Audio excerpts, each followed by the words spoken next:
वीर भूमि है हरियाणा और इस हरियाणा के वीरों की जांबाजी के किस्से जग ज़ाहिर हैं।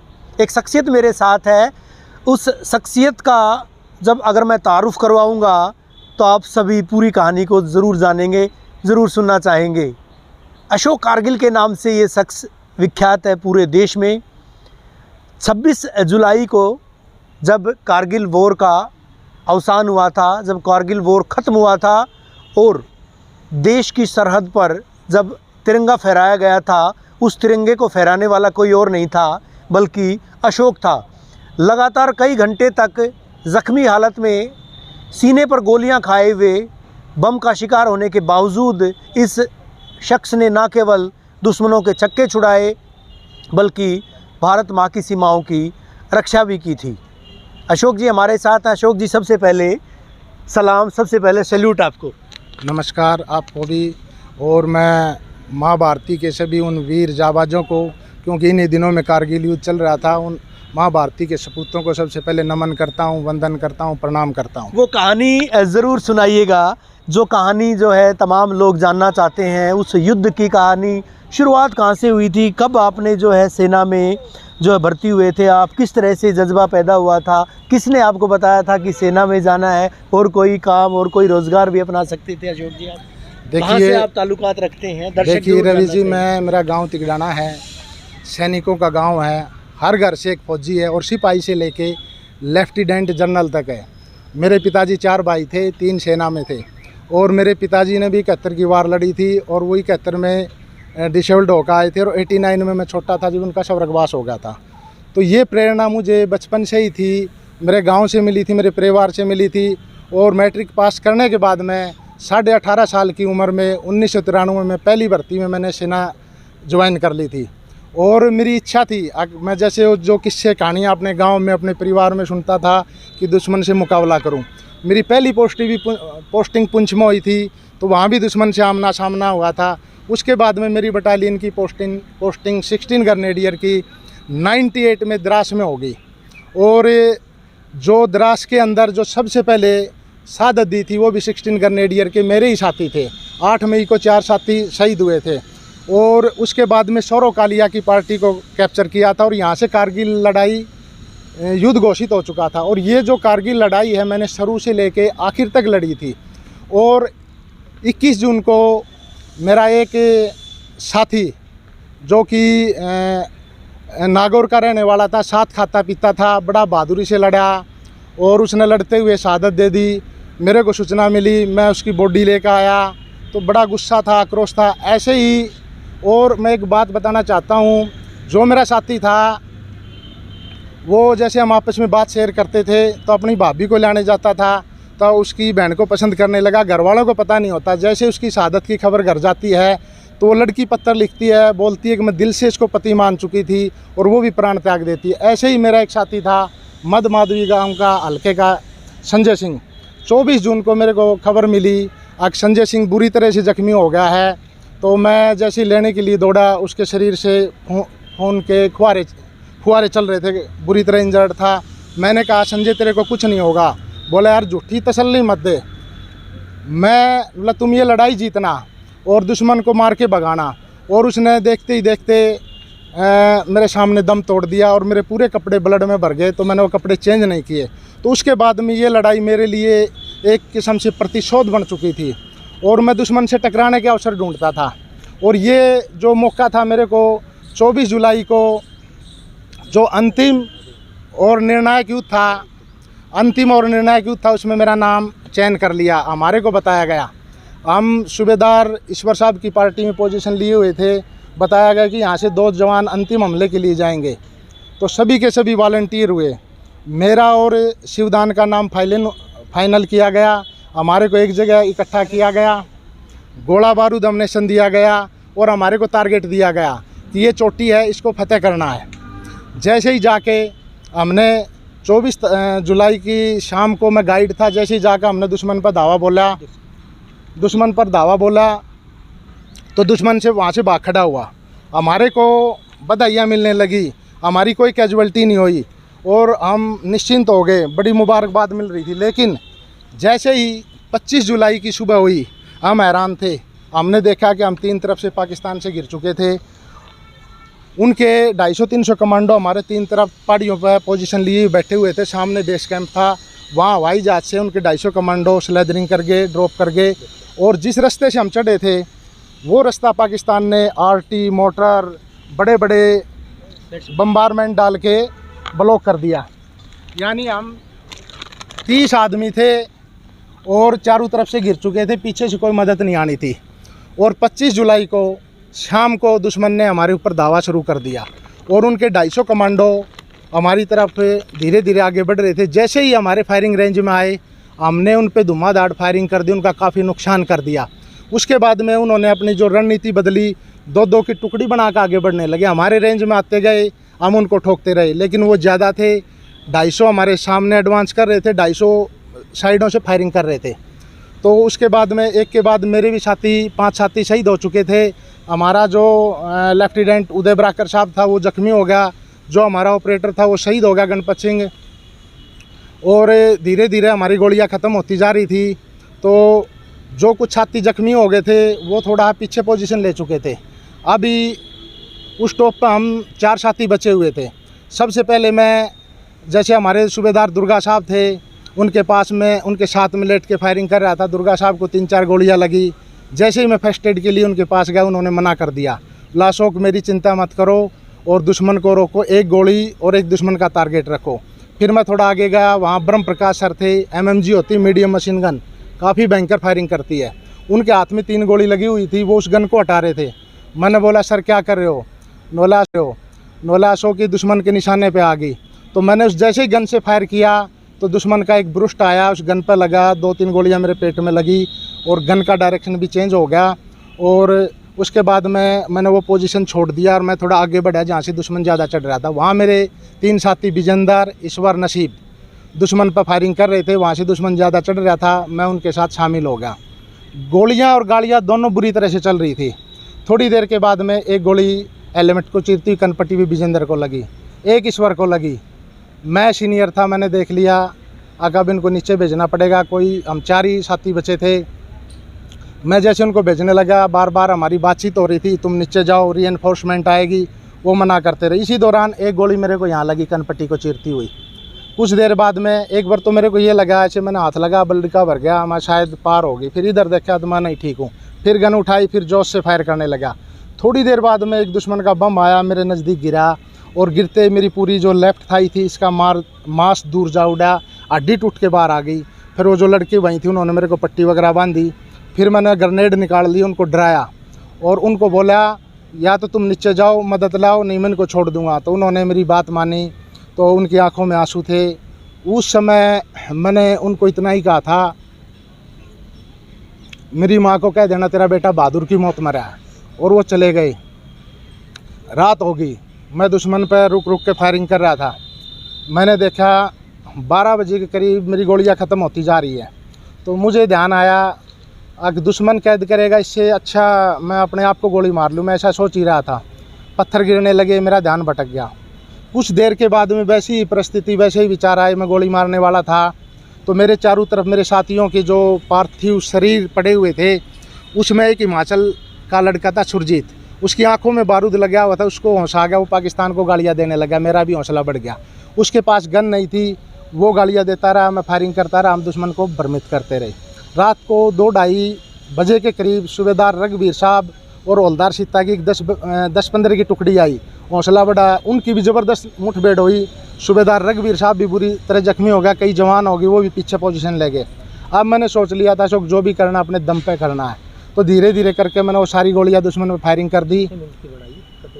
25 जुलाई की अब पूरी रात निकल गई थी, 26 जुलाई की सुबह होने वाली थी। काफ़ी दुश्मन मेरी तरफ बढ़ रहे थे। तो मेरे पास 4 ग्रेनेड थे, 2 मैंने दुश्मन पर फेंक दिए थे, 2 की पिन निकाल कर हाथ में ले लिया और यही सोच लिया अब मैं खुद भी मरूंगा और इनको भी लेके मरूंगा। ऐसे मेरी पूरी रात निकल गई। 26 जुलाई आ गई, मैं इंतज़ार करने लगा शायद इंडिया की तरफ से कोई मदद आएगी। शायद इंडिया ने मान लिया था पोस्ट पाकिस्तान पे, पाकिस्तान ने मान लिया था इंडिया पे। दोनों भाई फायरिंग करने लगे। लगभग 26 जुलाई को 12 बजे फायरिंग बंद हुआ। मेरे 4 साथी राजकुमार, नरेंद्र, राजेंद्र, ये सब डेड बॉडियाँ उठानी थी वहाँ आए और वो जो अंधा लड़का जो मैंने बताया सुरजीत, उसको लेके चलने लगे। मेरा दिमाग काम कर रहा था, हाथ काम करना छोड़ गए थे। तो मैंने हिम्मत करके आवाज़ लगाई, मैं ज़िंदा हूँ, पानी पिलाओ। वो मेरी तरफ दौड़े, उन्होंने मेरे को पानी पिलाया।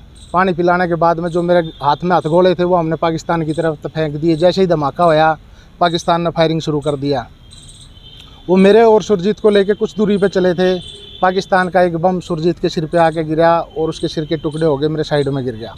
और 4 साथी जो मुझे लेने आए थे, राजेंद्र और राजकुमार, 2 उसमें से जख्मी हो गए। फिर मैंने उनको गालियाँ दी। फिर वो एक लड़का उनमें से स्ट्रेचर लेने चला गया। कुछ देर बाद में स्ट्रेचर आ गया। वो जैसे तैसे उठाते मेरे को पहाड़ी के नीचे ले गए। फिर स्ट्रेचर आ गया, स्ट्रेचर पर रख कर चलने लगे। पाकिस्तान हमारा पीछा कर रहा था। अब 26 जुलाई की शाम हो चुकी थी, प्लेन एरिया आ गया। तो एक दिन फायरिंग तेज़ हो गया, तो मेरे साथी मेरे को रख के और साइडों में पोजीशन ले लिया। पाकिस्तान के गोले 10-20 फुट पर गिरते रहे। 26 जुलाई की रात होगी, जैसे ही फायरिंग बंद होया, फिर मेरे साथियों ने आवाज़ लगाई, अशोक अशोक, मैं जिंदा हूँ। बोले अब तेरे को यमराज भी नहीं मार सकता। फिर मेरे को वो उठा के चले, पूरी रात चलते रहे। 25 जुलाई को जख्मी होने के बाद में 27 जुलाई को मेरे को पहला ट्रीटमेंट मिला। उसके बाद में पट्टी आदि करके हवाई जहाज़ से, हेलीकॉप्टर से मेरे को श्रीनगर भेज दिया। श्रीनगर में जैसे ही मेरे को 29 तारीख को होश आया, तो मेरे घर पे एक्सपायर का टेलीग्राम जा चुका था। मेरे ताऊ जी, मेरे भाई और मेरा दोस्त डेड बॉडी लेने आ चुके थे। उनसे बातचीत करने के बाद में वो घर चले गए। मेरा आर्मी के भिन्न भिन्न हॉस्पिटल 7 साल 6 महीने की नौकरी के बाद 2001 में मेरे को सेवानिवृत्त कर दिया गया। आगे बताऊँ सांस कहानी काफ़ी मार्मिक कहानी है, इमोशनल कहानी है। और जब किसी फौजी का जज्बा देखिए, अशोक का जज्बा देखिए आप, कि लगातार 24-36 घंटे तक लगातार जो है अकेले संघर्ष किया था। शरीर जो है कहीं न कहीं जवाब सा दे गया था। कान पे गोली है। अशोक, वो ज़रा ज़रूर दिखाइएगा, कहाँ आपको गोली लगी थी और किस तरह से? एक तो ये लगी थी मेरे को हेलमेट को चीरती हुई, तो हेलमेट की वजह से बचाव होगा। 2 पेट में लगी थी। निशान है, ये निशान ना, ये एक ये निशान है और एक ये इधर है। और ये हिस्सा देखो जी जी। और ये हिस्सा मेरा पूरा बम से ये जो था, ये पूरा डैमेज हो गया था। पूरा हड्डी टूट के बाहर आ गई थी। आज भी इसके अंदर राड पड़ी हुई है। और पैर मेरा पैरालाइज हो गया था। डॉक्टरों का कहना था तू कभी जीवन में चलेगा नहीं। मैंने योग किया, मेडिटेशन किया और मैं चलने लगा। तो मुझे ख्याल आया, चलो मैं चलने लगा हूँ, मैं कोई छोटी मोटी जॉब कर लेता हूँ। तो मैंने चपड़ासी से लेकर तहसीलदार तक के सभी टेस्ट क्लियर किए हरियाणा सरकार में, लेकिन बहुत भ्रष्टाचार था, नौकरी नहीं मिली। चलो फिर मैंने सोचा पेंशन आती है, अपना गुजारा हो जाएगा। उसके बाद में मैंने अपनी जो पुश्तैनी ज़मीन थी, खेती बाड़ी, उसको संभाला। तो उस पर भूमाफियाओं के कब्जे हो चुके थे। वो दूसरा पार्ट वो बात करेंगे, लेकिन उससे पहले मैं अशोक आपसे बात करूंगा। इतने घंटे तक आप अकेले वहाँ पर पड़े थे, ऊपर से फायरिंग हो रही थी, बम्बार्डमेंट हो रही थी। आपको क्या लगा? एक बार कि आपने खुद माना कि आप ये चाहते थे कि भाई इनके कब्ज़े में, इनकी गिरफ्त में जाने की बजाय मैं खुद को ख़त्म कर लूँ। घर वालों से जब लास्ट बात कब हुई थी आपकी इस इंसिडेंट से पहले? ये जब लड़ाई 25 को 24 को आप गए थे इसमें शामिल होने के लिए, कब गए थे? लगभग 2 महीने पहले मैं छुट्टी आया था और तब मेरी बात हुई थी। तो उस समय क्या था कि ये टेलीफोन वगैरह का, मोबाइल का दौर नहीं था। तो चिट्ठी आने जाने में भी 6-6 महीने लग जाते थे, रास्ते बंद हो जाते थे। तो लगभग 2-3 महीने पहले छुट्टी काट के गया था, तभी मेरी बात हुई थी। और उसके बाद में लड़ाई की शुरुआत भी हमने करी थी। और मैं लड़ाई की शुरुआत 8 मई से हुई? 8 मई से हुई थी। वो जो पहली पेट्रोलिंग पार्टी गई थी, सूचना मिली थी घुसपैठ की, तो मेरी बटालियन 16 ग्रेनेडियर के गए थे। और पाकिस्तान ने क्या किया, हमरे की करका रहे थे तो घात लगा कर हमला कर दिया। तो 4 तो उसमें शहीद हो गए थे। बाकी जो पाकिस्तान की तरफ से एक नाड़ा आ रहा था, उसमें कूद के हमारे सारे बेस्ट फायरर थे उस बटालियन के, वो कंपटीशन जीत कर आए थे और रेकी करने के लिए भेजा था। तो वो बड़े बहादुर और घातक थे, इसलिए बचाव हो गया। पाकिस्तान ने अम्बुश कर दिया था, 4 को तो मार दिया था, लेकिन जो इतना भयंकर नाड़ा था उसमें कूद के हम इंडिया की तरफ आ गए थे। और कई 8 साथी मेरे जख्मी हो गए थे। जब शुरुआत हुई थी, शुरुआत में आपके साथी, आपकी जो ग्रेनेड थी उसके साथी जो है वो शहीद हो रहे हैं, मन में कोई शंका, मन में कोई संकोच नहीं था। और जब आपने बताया कि संजय की आपने कहानी बताई, मद माधवी के शख्स की कहानी बताई, नागौर के शख्स की कहानी बताई, जिसकी बीवी ने भी जो है, जो होने वाली बीवी ने, जिसने जो है ना खुद को जो है ना ख़त्म कर लिया था कि भाई मेरा जब पति ख़त्म हो चुका है, हालांकि शादी नहीं हुई थी। आपको क्या लगता था कि इस तरह के माहौल में आप ज़िंदा जाएंगे, घर पहुंचेंगे? देखिए, जिस तरह का हमारा इतिहास रहा है, हमारी परंपराएं रही हैं क्योंकि ये दुश्मन से लड़ना, साथ दे देना, ये तो हमारे खून में शुरू से है। और फिर मैंने जैसा बताया कि मेरा गांव भी सैनिकों का गांव है और मेरे पिताजी, चाचा, ताऊ सब फौज में थे, तो ये जज्बा तो बचपन से ही मेरे अंदर भरा हुआ था। और दुश्मन से था कि कभी दो हाथ हों, और वो सौभाग्य मेरे को कारगिल में मिला। और कारगिल में मिलने के बाद में जैसा सोचा था, क्योंकि वहाँ 95 में टेम्परेचर -60 गया था, तो 20-30 नॉर्मल रहता है, तो 0 डिग्री पर बर्फ़ जम जाती है। वहाँ एक लड़ना नहीं था, मौसम से भी लड़ना पड़ रहा था, तो कई तरह की वहाँ परेशानियाँ थी। लेकिन जुलाई के महीने में, मई के महीने में जब शुरुआत हुई थी युद्ध की, लड़ाई की, वॉर की, उस टाइम भी इसी तरह से टेम्परेचर था? हाँ, वहाँ -15 तक उस टाइम टेम्परेचर होता है और बर्फ़ पिघलना शुरू हो जाती है, और वो तो और भी ख़तरनाक हो जाता है, बर्फ़ पिघलती है। और वो खाली पोस्ट थी, वो शायद वो पहले आके बैठ गए थे। तो उसके बाद में शुरू में तो कोई आइडिया नहीं था कि ये मुजाहिदीन है या ये पाकिस्तान की रेगुलर आर्मी है क्या। जैसे धीरे धीरे लड़ाई आगे बढ़ी, जैसे सौरव कालिया की पार्टी को, ये जो फौज जाट के थे, उसको कैप्चर कर लिया, उनके अंग भंग कर दिए, अमानवीय व्यवहार किया। जब हमने उनके पार्थिव शरीर को देखा, तो उसके बाद में अपनी जो इंडियन आर्मी थी, भारतीय सेना थी, उसने अपना धैर्य खो दिया था। और उसके बाद हम दुश्मन पर बुरी तरह टूट पड़े थे और ये संकल्प ले लिया था, अब इनको नस्ते नाबूद करना ही है, और वो करके ही दम लिया हमने। उसके बाद 2001 में आप सेवानिवृत्त हुए थे। सेवानिवृत्ति आपने ले ली थी? नहीं, दे दिया था मैंने, दे दिया था। हाँ, सेना का ऐसा रूल होता है, जैसे मैं बिल्कुल डैमेज हो गया था, तो सेना क्या करती है कि कुछ बेनिफिट दे के वो सेवानिवृत्त कर देती है, क्योंकि मेरी जगह कोई और जवान आएगा, वहाँ तो आर्मी को तो यंग रहना ज़रूरी है, लड़ना ज़रूरी है। अच्छा, जब आपको वहाँ पर लेकर गए थे, काफ़ी घंटे के बाद आपको उपचार मिला था। 25 तारीख को आप ज़ख्मी होते हैं। ज़ख्मी होने के बाद जो है बम भी गिराए जाते हैं, बहुत ज़्यादा चोटें आती हैं। एक तरह से आपका तो हौसला जवाब दे गया होगा उस वक्त, तो या हौसले में थे आप? नहीं, देखिए, जैसे मैंने बताया कि मेरे लिए वो जो मेरा साथी हिमाचल का सुरजीत, वो देवदूत ही था, उसकी आंखों से दिखाई नहीं दे रहा था, फिर भी पाकिस्तान को गंदी गंदी गालियाँ निकाल रहा था, ये कर देंगे, वो कर देंगे। तो मेरा भी एक दूसरे को देख के हौसला बढ़ता, तो मेरे में भी जोश आ गया, और मैं अपनी इस तकलीफ़ को भूल के उस टाइम पे दुश्मन पर बुरी तरह टूट पड़ा था उसमें। तो कितने, वो तो काफ़ी तादाद में होंगे, आप तो अकेले थे उस वक्त? हाँ, वो मैंने बताया ना कि 250 तो उनके जो कमांडो थे, जो हवाई जहाज़ से स्लैदरिंग कर गए थे, और 250 कमांडो उनके पोस्टों बैठे थे। और जिस रास्ते से हम चढ़े थे, उस रास्ते को पाकिस्तान ने बड़े हथियारों से, मतलब बम्बारमेंट करके कट ऑफ कर दिया। 30 आदमी थे, मुकाबला 500 से था, और 500 को धूल चटाई। युद्ध के ख़त्म होने की जानकारी कब मिली आपको? ये बताते हैं कि झंडा भी आपने ही फहराया था वहाँ पर? हाँ, अकेले? वो क्या था कि जो 26 जुलाई को अपना ये देश ऑपरेशन विजय दिवस मनाता है, तो लगभग हमारे को पहले ही बता दिया गया था, अपनी भारतीय सेनाएं थी, हमने हर जगह परचम फहरा दिया था। जैसे इस युद्ध में मैं जा रहा था, तो अधिकारियों ने बता दिया था ये अंतिम और निर्णायक युद्ध, ये पहाड़ी लेनी है। और वो पहाड़ी हमने, जैसे मैंने बताया आपको पूरा घटनाक्रम, तो हमने इसको कैप्चर किया।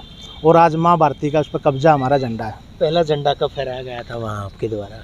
पहला झंडा तो 2 राजपूताना राइफल ने जो था, वो टोलोलिंग टॉप पे फहराया था। वो इस लड़ाई का टर्निंग पॉइंट था।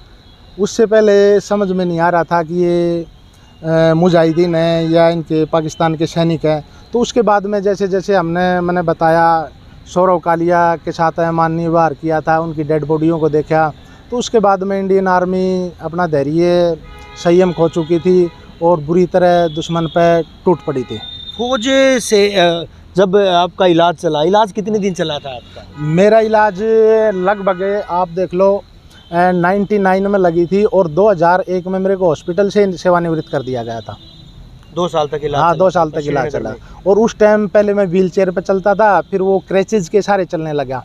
और डॉक्टरों का ये कहना था, मेरा पूरा पैर नीचे का पैरालाइज हो गया था, मतलब तू जीवन में कभी पैरों पर नहीं चलेगा। फिर मैं गांव में आया, मैंने योग किया, मेडिटेशन किया, श्री श्री रविशंकर महाराज के पास गया, बाबा रामदेव के पास में गया, बाबा रामदेव को गांव में लाया, हमने उनका कैंप लगवाया। तो गांव समाज की प्रेरणा और दुआओं से मैं धीरे धीरे रिकवर कर गया, चलने लगा। श्रीनगर हॉस्पिटल में थे आप, जब आपको लेकर गए थे वहाँ से, घर में जानकारी मिली थी, टेलीग्राम गया था कि आप जो है वो शहीद हो चुके हैं। जब वो आपको मिले थे, आप किस हालत में थे? जब आपके घर के लोग गए थे पार्थिव शरीर लेने के लिए, हालांकि वो आए थे, लेकिन वहाँ आप जिंदा थे, कैसा महसूस हुआ? आपकी बातचीत हुई होगी, आप होश में थे उस वक्त या होश में नहीं थे, बेहोश थे? जैसे ही मेरे को मैंने बताया ना 29 तारीख को होश आया, तो डॉक्टरों की टीम मेरे चारों तरफ खड़ी थी। तो बोले बेटा कुछ खाना पीना? मैं कहा नहीं। बोला कहीं बात करनी? मैं कहा हाँ। तो उस टाइम पे लैंडलाइन का दौर था, मेरे घर पे फ़ोन नहीं था, तो हमारे उमेद भाई साहब थे, उनके पास था। और हॉस्पिटल में एक लंबा सा फ़ोन होता था, वो की टोकी क्या बोलते उस समय मेरे को पता नहीं, उससे उस नंबर पे फ़ोन मिला दिया। और वो उमेद ने, हमारे भाई साहब ने फ़ोन उठाया। मैं कहा भाई राम राम। बोला कौन बोल रहा है? अशोक। बोला तू अशोक नहीं बोल रहा। मैंने फिर बताया उनको आप फलाना सिंह के लड़के हो। तो फिर वो रोने लगा फ़ोन पे। ने बोला यार यहाँ तेरा एक्सपायर का टेलीग्राम आया हुआ है, पूरा गांव इकट्ठा हो गया और डेड बॉडी आएगी यहाँ पे, पार्थिव और शरीर आएगा। और नोला तेरा ताऊ जी और वो तो 2 दिन हो गए यहाँ से चले जाए हुए। तो नोला तेरे को क्या हो गया? मैं कहा मेरे को थोड़ी चोट लगी थी। फिर मैंने बोला कि माँ से बात करा दो। तो मेरी माँ आई, माँ कहने लगी बेटा कहाँ है तू? मैं कहा मैं श्रीनगर हूँ। बोला तू श्रीनगर किस लिए आया? बोला सही सही बता, मेरी कसम लगे तेरे को क्या हुआ? फिर मैं कहा माँ मेरे को थोड़ी चोट लगी और कोई घबराने की बात नहीं है। बोली पता नहीं है, पूरा गांव इकट्ठा हो रहा है, लोग और तैयारियाँ अजीब अजीब सी बातें कर रही हैं। तो इस तरह का गांव में पूरा माहौल हो गया। अच्छा, घर में बात पता चली उनको भी विश्वास था कि भाई वहाँ से बचेगा नहीं कोई? जब गए थे आप, जो है चोट इतने, आप जख्मी थे, इस हालत में थे, गोलियां भी लगी, 3-4 गोलियां लगी थी, आपका पूरा पैर जो है डैमेज हुआ था, बेहोश थे आप, घर वालों को यकीन था कि आप जिंदा बचोगे? इस पे वो आपने उनसे बात की बाद में? देखिए जब मेरी माताजी थी वो बहुत कमज़ोर हो गई थी। कोई भी हो देखो चिंता होती है माँ को तो। और फिर जैसे मैंने बताया था, ये संजय था माधवी का, मेरे भाई के साथ भर्ती हुआ था, ट्रेनिंग की थी, तो इसका हमारे घर में पहले ही आना जाना था। और ये 24 जून को शहीद हो चुका, जो अखबार में प्रकाशित हो चुकी थी। और ऐसे ही जो मैंने बताया मेरा साथी सुरेंद्र, हम बात तो करते थे, तो माताजी बाद में बताती थी जब मैंने इसका संजय का फ़ोटो देखा और जी भी ये तेरी ये खबर आई ऐसे टेलीग्राम बेटा है इस दुनिया में। और जब मैं मिला जी वो हॉस्पिटल में क्या था, लेकिन आज धीरे धीरे कवर कर गया, बहुत मोटा था। जहाँ घर में कौन कौन है अशोक? देखिए पिताजी तो मैंने बताया 89 में ख़त्म हो गए थे और माताजी 2012 में स्वर्गवास हो गया था। तो हम 3 भाई हैं। एक भाई मेरा सेना से अभी सेवानिवृत्त हो चुका है, एक भाई रेलवे में है और मैंने भी 2013 में शादी कर ली थी। तो वाइफ है और 10 साल का बेटा है और 9 साल की बेटी है। बेटे का ही मन करता है? हाँ, अगर मैं बेटे से पूछता हूँ ना क्या करेगा, मैं डॉक्टर ने नहीं पापा मैं फ़ौज में जाऊँगा। और जैसे भी वो आएगा ना तो वो टैंक बंदूक यही खिलौने खरीदता है। और सही मानना, मैंने अपने घर में कोई फौजी वगैरह की कोई फ़ोटो भी नहीं लगा रखी, मैं शायद हमारी कोई लाइन चेंज हो जाए, लेकिन पता नहीं ये DNA में है, खून में है, तो वो शायद ही सेना में जाएगा। कितने साल का हो चुका बेटा? वो 10 साल का हो चुका है अभी। मन है अभी 5वीं क्लास में, 4थी क्लास? हाँ अभी 5वीं क्लास में। वो बेटी 4थी क्लास में। वो लगभग बेटी क्या करती है? बेटी को भी तो ये किससे आप जब सुनाते हो? हाँ मैं सुनाता हूँ। बेटी नहीं, मैं वैसे किससे नहीं सुनाता, वो आजकल फ़ोन पे देख लेते हैं मेरी जो न्यूज़ वगैरह आती है।